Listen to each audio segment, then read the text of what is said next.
तुम यहाँ हो तो फिर वो कौन था?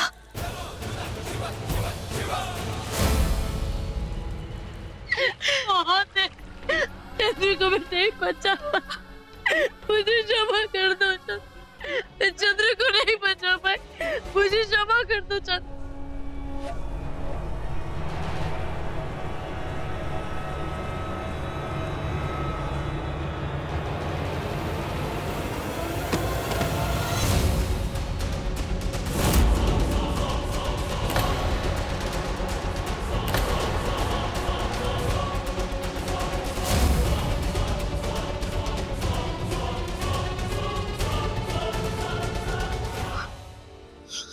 ये चंद्र नहीं है, ये चंद्र नहीं।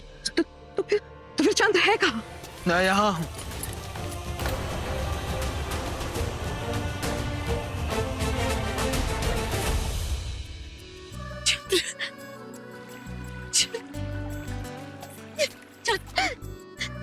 चंद्र तुम स्वस्थ हो?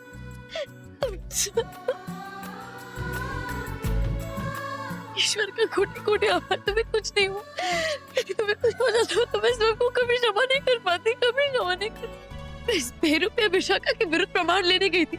ये देखो चंद्र, ये है राजकुमारी विशाखा, और ये एक विष कन्या है।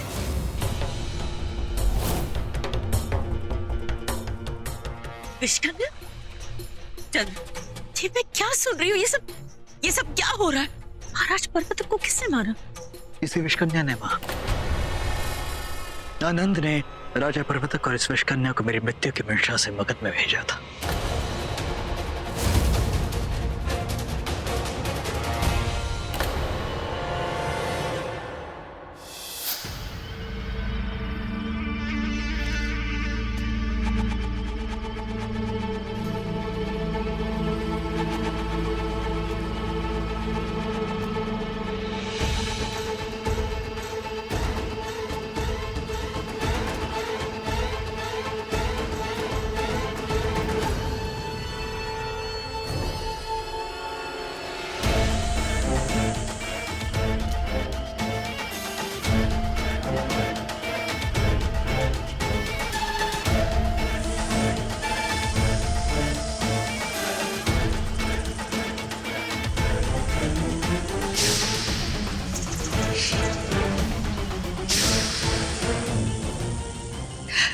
विष मेरी आवश्यकता नहीं,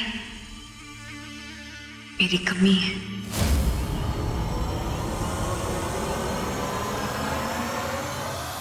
और उस दिन से मैंने अपनी दृष्टि हर पल इस विषकन्या पर बनाए रखी, और शीघ्र मेरा संदेह पुख्ती में बदल गया। चंद्र, जो जानकारी इस पृष्ठ में है, ये देखो, ये यही अंकित करता है कि मैं तुम्हें कैसे समझाऊं। चंद्र, मेरा विश्वास करो चंद्र। मेरे सर में दर्द के लिए मैं एक विशेष औषधि लेती हूँ, वो समाप्त हो गई है।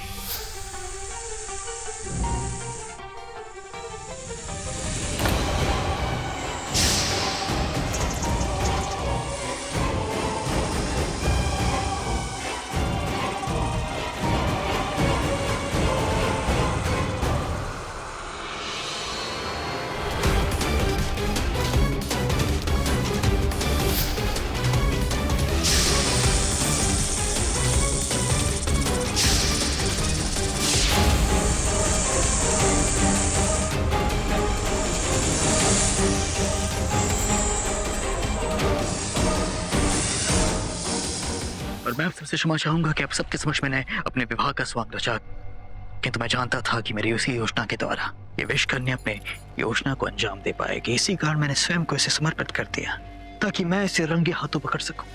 और फिर इसी का खेला गया दाव इसी पर भारी पड़ गया।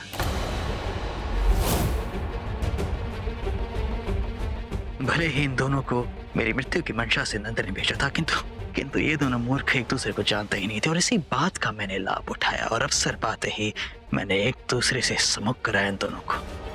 और फिर इस बात को कहते हुए मुझे कोई संकोच नहीं हो रहा है कि आप कितने सौभाग्यशाली कि अपने जीवन में एक बार और आपको किसी और से सच्चा प्रेम करने का अवसर मिल रहा है, उसे अपना जीवन साथी बनाने का अवसर मिल रहा है। जी हाँ महाराज, ये बात स्वयं राजकुमारी विशाखा ने मुझसे कही है कि वो मुझसे नहीं अपितु आपसे अपार प्रेम करती है और वो मुझसे नहीं अपितु आपसे विवाह करना चाहती है।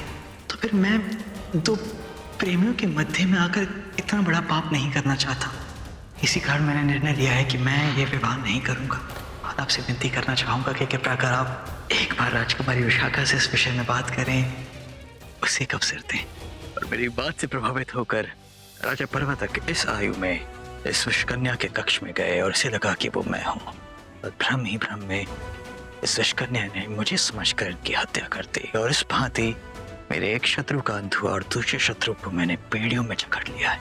इतना बड़ा षड्यंत्र। मैं तो कहती हूँ चंद्र कि इस दुष्ट को अभी के अभी मौत की सजा दी जाए। इतनी बड़ी भूल कैसे हो गई हमसे? इसकी स्वांग ने हमारी आंखों पर पर्दा डाल रखा था। सभी की आंखों पे पर्दा था सिवाय मेरी नंदिनी के।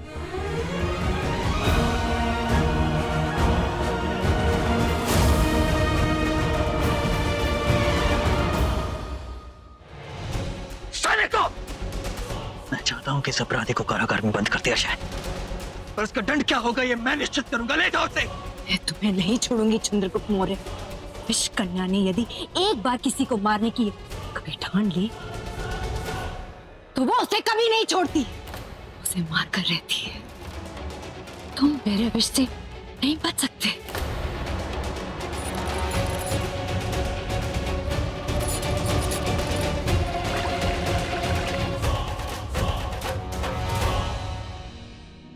राजकुमारी विशाखा, मैं आपका धन्यवाद करना चाहूंगा और अपना आभार प्रकट करते हुए मैं आपसे कहना चाहूंगा कि यदि आप चाहें तो कुछ दिनों तक इस महल में रह सकती हैं। नहीं नहीं महाराज, इसमें धन्यवाद की क्या बात है।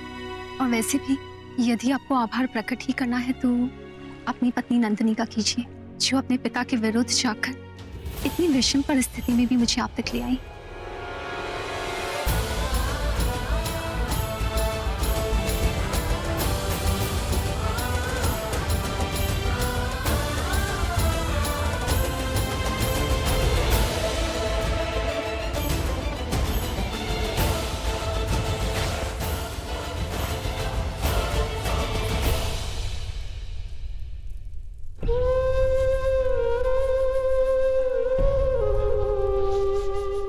तुम्हें कहीं भी जाने की आवश्यकता नहीं नंदिनी। जाना तो मुझे पड़ेगा ही ना चंद्र, मगर मेरे इस चंद्रगुप्त मौर्य का यह आदेश जो है कि मैं महल छोड़कर चली जाऊं। वैसे भी मैंने बहुत सारे नियमों का उल्लंघन किया है। बिना बताए मैं महल छोड़कर चली गई। मैंने तुमसे असत्य कहा और ना जाने क्या।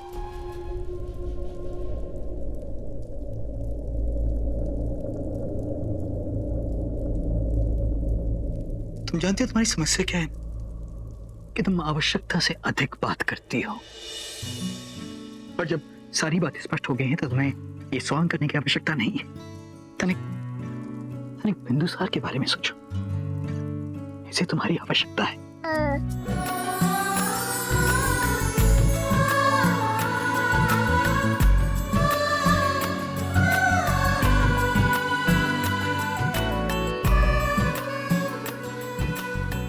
नंदिनी, जब किसी ने तुम पर विश्वास नहीं किया, जब सबने राजकुमारी विशाखा का साथ दिया, तब भी तुमने मुझे सतर्क किया।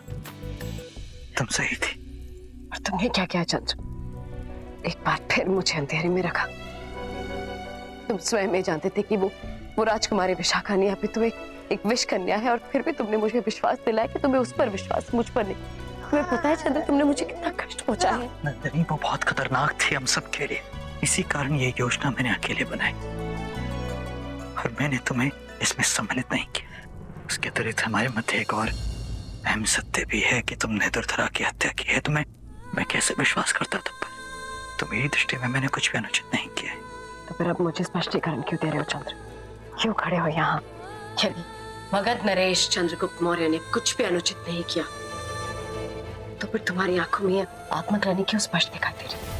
नंदिनी, मैं यहाँ केवल तुम्हारा धन्यवाद करने आया हूँ क्योंकि तुम सही समय पर वास्तविक राजकुमारी विशाखा को ले आई थी, और तुम्हें केवल ये बताने आया हूँ कि बिंदुसार को तुम्हारी आवश्यकता है और तुम उसे छोड़कर नहीं जा सकती।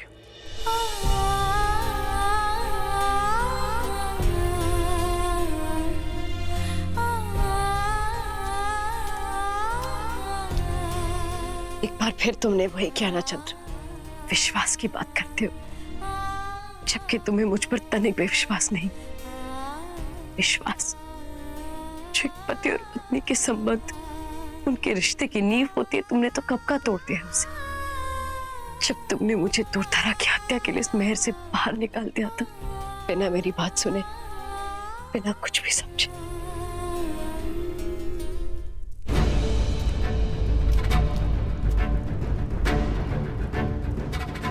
मैं तुम्हारी ही प्रतीक्षा कर रहा था। कहो क्या सूचना लाया?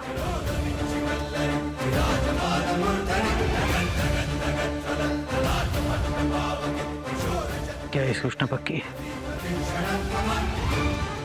तो लगता है समय हो गया है कि वास्तविक अपराधी को पकड़ लिया जाए। किंतु उससे पूर्व हमें बहुत बड़ा षड्यंत्र रचना होगा, एक चक्र, ताकि वो स्वयं अपने जाल में फंस जाए और सत्य सबके समक्ष आ जाए। मैं मगध सम्राट चंद्रगुप्त मौर्य ये शपथ लेता हूं कि आज तक हुए इस महल में प्रत्येक भूल और प्रत्येक अपराध का लेखा जोखा किया जाएगा, कि आज तक लिए गए अनुचित निर्णयों का पुनः संशोधन किया जाएगा, क्योंकि यही मेरी प्रजा, मेरे सिंहासन और मेरे मुकुट की मांग है। और मैं ही वास्तविक अपराधी की नियति का निर्णय लूंगा। एक वेश्कन्या, क्या साजिश थी ये तो कोई सोच भी नहीं सकता। हाँ हाँ मैगस्टीनीज, सिवाय नंदिनी के। और माँ, आपने क्या किया? मुझे मेरे ही पति का विवाह उस जहरीली औरत के साथ करने को कहा, और मैंने हर कदम पर उसका साथ दिया। मैं तो ये सोच रही हूँ कि चंद्र के सामने हम सब कितने बड़े बेवकूफ साबित हुए हैं। वो नंदिनी दोबारा बाजी मार ले गई। कुछ भी करके माँ, कुछ भी करके मुझे सब कुछ ठीक करना होगा, कैसे भी। शांत हेलेना, शांत। कैसे शांत हो जाऊं माँ मैं? कैसे शांत हो जाऊं? जबकि ये बात मुझे बहुत अच्छे से पता है कि नंदिनी को महल से बाहर निकालने की हमारी योजना हम पर ही उलझी पड़ गई, और नंदिनी तो अब भी इस महल में ही है। हमें कुछ नया सोचना होगा हेलेना, कुछ ऐसा। नंदिनी, हमने तो तुम्हें नहीं बुलाया। बिना हमारी इजाजत के तुम यहाँ कैसे आई? मामा, नंदिनी को मैंने ही महल में बुलाया है। वो क्या है ना माँ, जो गलती मैंने की है उसे ठीक करने के लिए। नंदिनी, तुमने मेरे पति की जान बचाई है, और मैं तुम्हारी बहुत एहसानमंद हूँ, इसलिए मैं तुम्हें कुछ खास देना चाहती हूँ। मुझे कुछ भी नहीं चाहिए मुख्य महारानी। क्यों? आखिर तुमने मेरे पति की जान बचाई है। मैंने उनके प्राणों की इसलिए रक्षा नहीं की क्योंकि वो आपके पति हैं, अपितु इसीलिए क्योंकि वो मगध के महाराज हैं और बिंदुसार के पिता, और उनकी रक्षा करना मेरा कर्तव्य है। तभी तो बात है कि है ना नंदिनी, वो मगध के राजा हैं और मेरे पति भी। और वैसे भी मुझे किसी का भी एहसान लेना बिल्कुल पसंद नहीं है, और खास करके एक दासी का। तो इसका अर्थ है कि आप अपने पति के प्राणों का मूल्य चुकाना चाहती हैं। नंदिनी, ये मत भूलो कि तुम मगध के मुख्य महारानी और महाराज चंद्रगुप्त मौर्य की पत्नी से बात कर रही हो। किंतु मुख्य महारानी ने तो अभी भी कहा कि बात तो एक ही है। और रही बात महाराज चंद्रगुप्त मौर्य के प्राणों की मूल्य लगाने की, तो मैं आपको बताना चाहूंगी कि वो मैं कभी नहीं कर सकती, क्योंकि वो मेरे भी पति हैं। अपना मुंह बंद रखो नंदिनी, मत भूलो कि वो मगध के महाराज हैं। तब भी बात तो एक ही है मुख्य महारानी, चाहे वो मगध के महाराज हो या मेरे पति। अवश्य ही महाराज ने मुझे देशद्रोही समझकर महल से बाहर कर दिया होगा दंड स्वरूप, परंतु सत्य यही है कि आज भी मैं उनकी पत्नी हूँ, और एक पत्नी अपने पति के प्राणों की रक्षा की मूल्य नहीं लगाती। आज्ञा।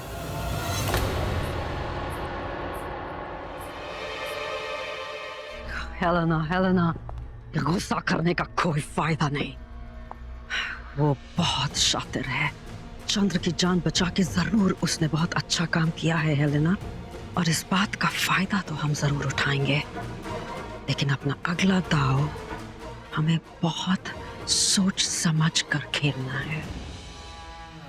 हाँ माँ, दुर्धरा को मारने की बदौलत चंद्र नंदिनी को कभी माफ नहीं करेगा, और मेरे लिए तो यही काफी है। ये काफी नहीं है हेलेना, काफी नहीं है। और ऐसा सोचना भी बहुत बड़ी नादानी होगा। विष चाहिए मुझे, विष चाहिए, अभी विष चाहिए मुझे। कोई विष ना कर दो मुझे विष।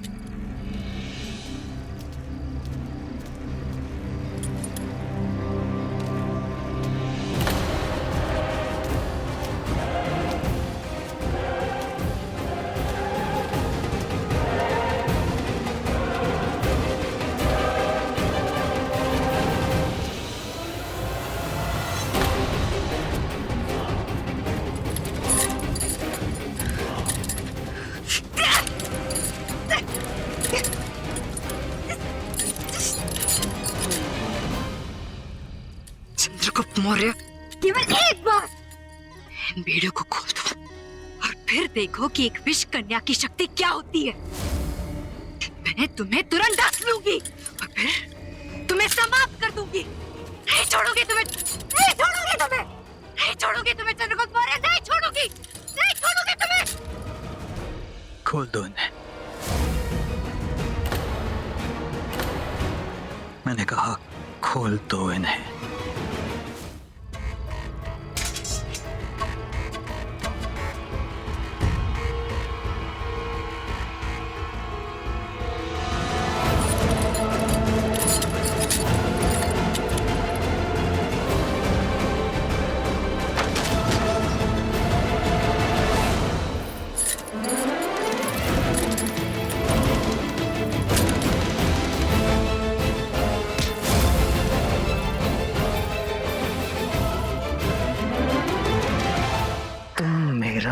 कुछ भी नहीं कर पाओगे क्योंकि तुम्हारा विष समाप्त हो गया है ना? मुझे मारना तो बहुत दूर की बात है। यदि थोड़ी देर और तुम्हें विष नहीं मिला तो तुम इसी भांति तड़प तड़प कर मर जाओगे।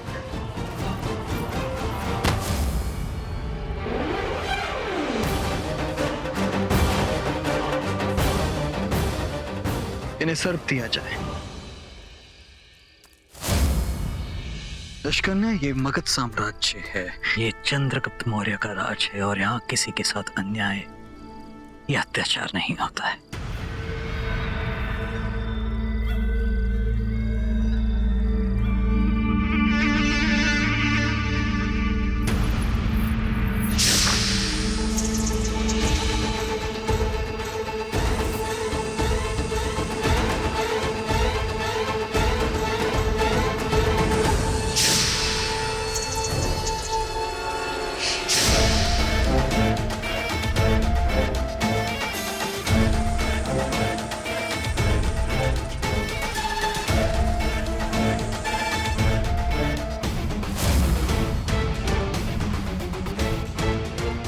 चंद्रगुप्त मौर्य, तुमने एक सर्प को दूध पिलाया है।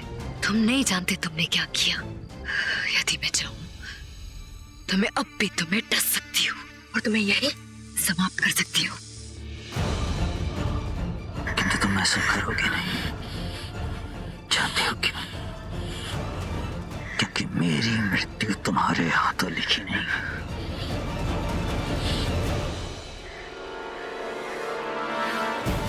क्या चाहते हो तुम मुझसे? समझदार, मैं चाहता हूं कि तुम मुझे वो सारी जानकारी दो जो तुम अपने साथ मगध लेकर आए, जैसे तुम्हारा प्रशिक्षण और साथ ही साथ अमात्य और नंद के रहस्य। और चाहता हूं कि आज तक तुम जो कुछ करती आई हो अब वो मेरे लिए करो, कि तुम अब मेरे पक्ष में जुड़ जाओ। असंभव, वो दिन कभी नहीं आएगा। असंभव को संभव में भली भांति बदलना चाहता हूं मैं। विश्वास है मुझे कि तुम अवश्य हमारे पक्ष में जुड़ जाओगे। सैनिकों, इस सर्प को खुले रहने दिया जाए।